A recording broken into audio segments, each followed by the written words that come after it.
Runtuhnya kerajaan Sriwijaya abad 11 dan munculnya dinasti Ming abad ke-14 menjadi awal berdirinya Kampung Kapitan di Palembang. Nama Kampung Kapitan diambil dari jabatan pria asal Cina bernama Cho Ham Hin yang menggantikan kedudukan ayahnya, Mayor Joe Jikwan tahun 1855. Di masa itu, Jo Ham Hin diangkat Belanda sebagai kapitan, atau yang sekarang disebut kapten, berdasarkan status ekonomi tertinggi, untuk mengatur wilayah Tujuh Ulu mulai dari kependudukan hingga pajak. Kampung yang terletak di kawasan Tujuh Ulu, Kecamatan Seberang Ulu 1 ini memiliki luas 165,9 kali 85,6 meter dan berada di tengah pemukiman padat di tepi Sungai Musi. Ada 3 rumah yang menjadi bangunan inti di Kampung Kapitan, yakni rumah besar difungsikan untuk penyelenggaraan pesta dan pertemuan, serta 2 rumah sebagai tempat tinggal keluarga Kapitan. Kesultanan Palembang itu dikuasai oleh Hindia Belanda.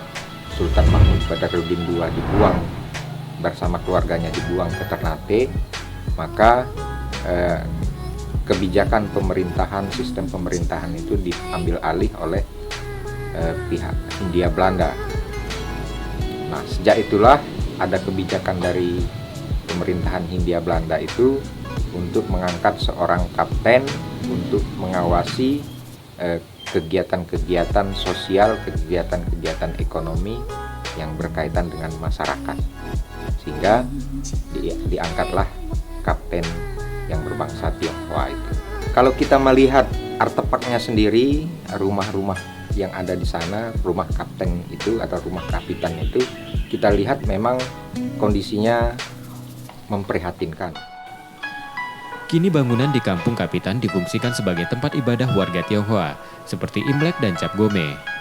Harapannya, tempat yang merupakan cagar budaya ini mendapatkan perawatan berkala. Reski Oktora, Muklas Diferensial, Kompas TV, Palembang.